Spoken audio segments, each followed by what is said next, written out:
most sacred space. We are grateful that we have this opportunity to come together and to remember Jamieson. Thank you as well to the command staff, of course, who are here, as well as the various VIPs and dignitaries who have also made it a point to be present on this somber morning. My name is Father Doug Brown, and I'm one of about 20 chaplains for the Cleveland Division of Police. My great-grandfather was killed in the line of duty in 1917 at the age of 23. And while I never knew him, it motivates me and inspires me to do everything I can to serve these fine men and women who are the best of the best. So we come together today to remember one of our own and to honor Cleveland police officer Jamieson Ritter, not for how he died, but for how he lived.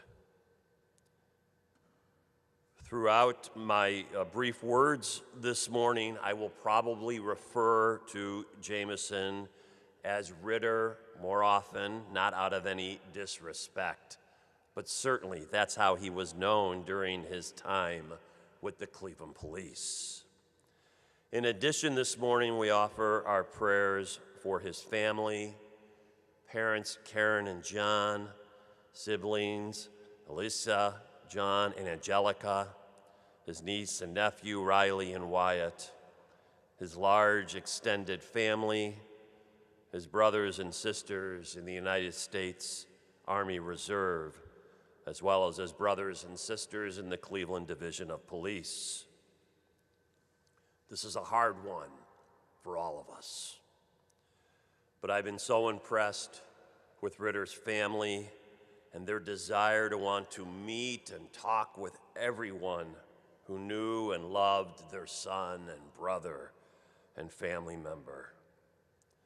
It's easy to see why Ritter was a natural leader and his desire to serve others, because it came from how he was raised.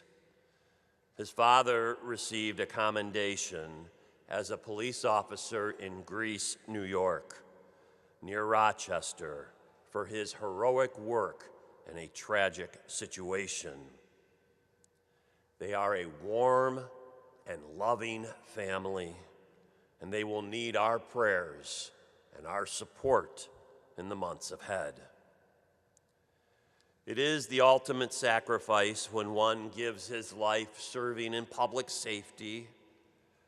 This is a call that comes from within, motivated by an altruistic spirit of selflessness.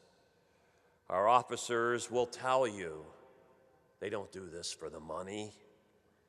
They do it out of love. Love for you, for me, for everyone in this fine city. It is a love inspired by Jesus Christ, who gave his life so that we could truly live. Ritter knew this from his upbringing and his strong Catholic education. He knew that he could make a dent in the eternal battle of good versus evil. And it's inevitable at times like this that I hear from many who talk about why anyone would want to work in Cleveland and how Cleveland must be such a difficult place to be a police officer. They are wrong.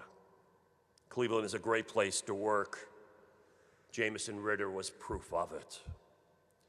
He chose to protect people who were not from his hometown, and he sacrificed his life for people he didn't even know. He got the big picture and knew that he could indeed make things better. I am proud of the Cleveland Division of Police, and I will defend them at every opportunity, but they can only do so much. I beg the executive branch of our federal government, please let them do their job. Please allow them to protect our streets and to do the good police work for which they are trained by one of the best academies in the country. I believe that Ritter's life will be put to something good. If you indeed want to make a difference in this world, in this fight against good and evil, as Ritter did, because believe me, he made a difference, then consider becoming interested in public safety service. Now is the time. We need good men and women, just like Jamieson Ritter, to protect this city. We are on the precipice for great change. I want to close today with some personal words from one of Jamieson Ritter's instructors in the police academy. She described him as a natural leader who became the class commander. And she said to me the following: the academic portion of the academy was a breeze for him. Actually, everything came natural to him: firearms, defensive tactics, driving, report writing, physical conditioning. With his educational background, military experience, and strong moral compass, he ensured care for his classmates. When they were struggling academically, he had them over his house for study sessions. Sometimes this led to impromptu visits to neighborhood establishments that just happened to be playing the Buffalo Bills at that time. And when they were going through something personal, he helped them and uplifted their spirits with a joke. He didn't do this because he did this because he was the designated class leader, but that's not why he did it. He did it because of who he was as a person. This translated into his life as a Cleveland police officer after the academy. Jamieson learned quickly and eased through his probationary period, operating with equal parts professionalism, humor, and genuine care for both his brothers and sisters in blue and for members of the community. Jamieson never came to work in a bad mood.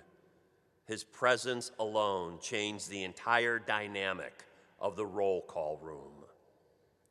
Jamieson possessed one of the most important qualities that someone can have, and that is humility. He had a servant's heart and operated the way that he did because of who he was as a person, how he was raised, his values, his life experience in the military. He was a great officer because he was a great person. As a side note, Jamieson was known for his strong personal belief in not ever wearing boots. He got into foot chases and won in Chuck Taylor's and was affectionately known as the fastest white boy around. I continue with these words. We are all better officers for having known Jamieson, because to know him was to love him. We can all take a page out of his book and operate with more humility, more positivity, and remember why we became public servants. To the Ritter family, thank you for sharing Jamieson with us. Know that his sacrifice will not be forgotten. We will carry him in our hearts forever, and his legacy will live on through us all.